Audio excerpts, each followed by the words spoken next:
I'm curious to start off if this was something where Colin, you wanted to tell John's story and searched out Chris and Jenny to talk about it, or where you guys thought it's time to actually tell the story for people who didn't know and kind of ended up with Colin in the helm?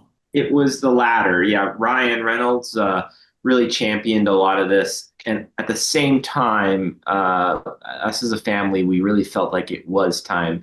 People were passing away, and the stories and the tellers of those stories, we wanted to make sure they were able to get that opportunity to.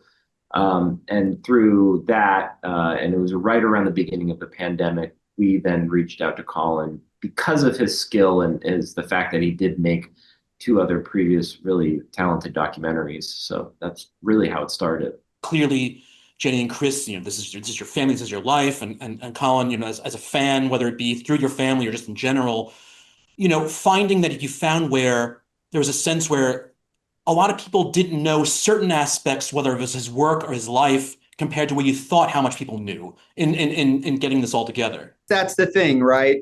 We don't want it to be a Wikipedia entry. We want to be able to have a better sense of who John was, what John was struggling with, so that we can sort of see his career and his life in a different perspective. If you're going to do a documentary about someone as well known as John Candy, you want to be able to bring something else to the party. With John, he was such an everyman. There was something about the fact that he was going through a rite of passage that I think a lot of people do once they reach kind of 40, where they start looking back on their life and they start wanting to learn a little bit more about themselves and why they are the way that they are and why they do what they do. And John was just beginning to sort of start that work based on what had happened to him as a young kid, which, when I found that out, I was like, oh my gosh, I had no idea. John was John to the bone. He was literally the exact person you thought he would be. And I thought that was a really interesting way of exploring that and showcasing that. I know how many people know him and know his work, but like I'm the kid who on my ninth birthday, on the way to my birthday party, freaked out because I think my father forgot to set up the VCR to record PBS's reruns of SCTV because I desperately need to see stuff. So like I imagine while there is so much love and pouring out as far as the work goes for people, that you may come across people who still don't know a lot of that stuff. So where it had to be to pick and choose what to highlight for those things. You want to be able to try and do two things at the same time. You want to be able to sort of push what your narrative is, the story it is that you're actually telling, and then you want to be able to showcase John's work. And what we were able to sort of find out was that John was inserting little bits of himself in everything that he did.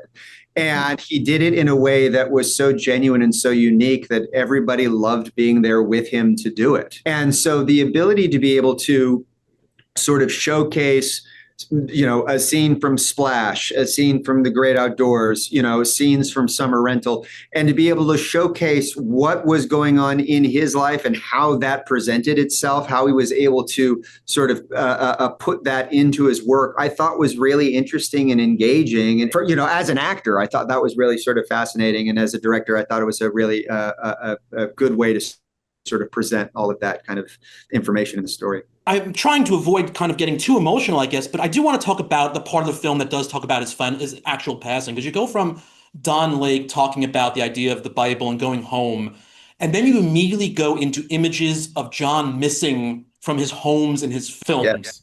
And I'm curious as to both your decision to go ahead with that, and I'm wondering also where, for Chris and Jenny, does it feel that maybe it's strange, the idea that so many people see him as a home, but he was kind of your home. That's very vague and weird, I know, but it's something that sticks in my head.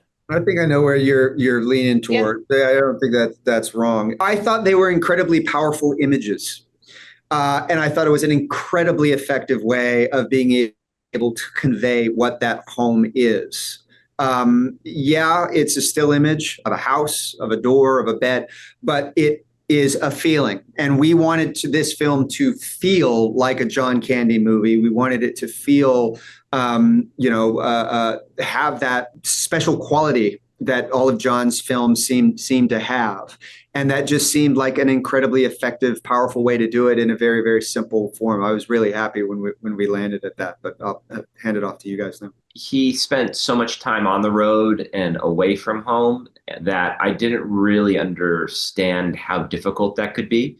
As I'm older and I've been in similar circumstances as him, and, in a random hotel room in New Jersey working on a project, and you're away from home, like that definitely has weight to it.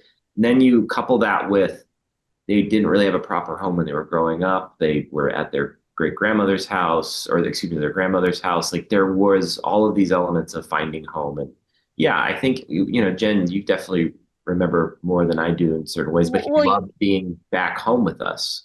yeah, home was always, we always said have a home base. And then, it's just home again, home again. Home base was where the four of us were. And if our dad would go away for work for a while, then he would come back, and he always came back home. And it resonates, like Chris said, it's like as you get older, you don't really understand how much him being gone really did have an effect on us until you realize you're like, oh, wait, okay. He was there, and he was present. And then now specifically, like for me, it's like with my family, it's like, I don't want to travel anywhere it's like, I want to be, because my dad was gone so young. And it's like, he even says it in the movie. It's like, I want to stay home as much as possible because my kids are in school now. I want to see them grow up. Time's going so fast. It's like that for me resonates more than ever right now. Then it's like, I want to be somewhere for work? Yeah, of course, in a heartbeat. But at the same time, right now, more important for me is being with my family. He passed away in that circumstance, and that's kind of the tragedy to it. It's like he was by himself in Mexico. Oh, yeah. I sorry guys, I have to let you go, but before we do, the one project or film that for anybody who's never seen anything John in before that you would think they should see first. Knew this was coming. I knew. I go Switzerland. I can't choose. That's a Sophie. I can use this on Den of Geek. That's Sophie's choice. I can't make it. Okay, deep cut. Watch the SETV Christmas special or the Schmeggy Brothers Last Polka. That'll give you a good starting point on where to go. Yeah, and then if you want a feel-good, family-friendly film, go follow that bird. It's not necessarily John Candy film, or is it? Watch to the end. Oh, there you go. Well, you think what you want about me. I'm not changing. I like me.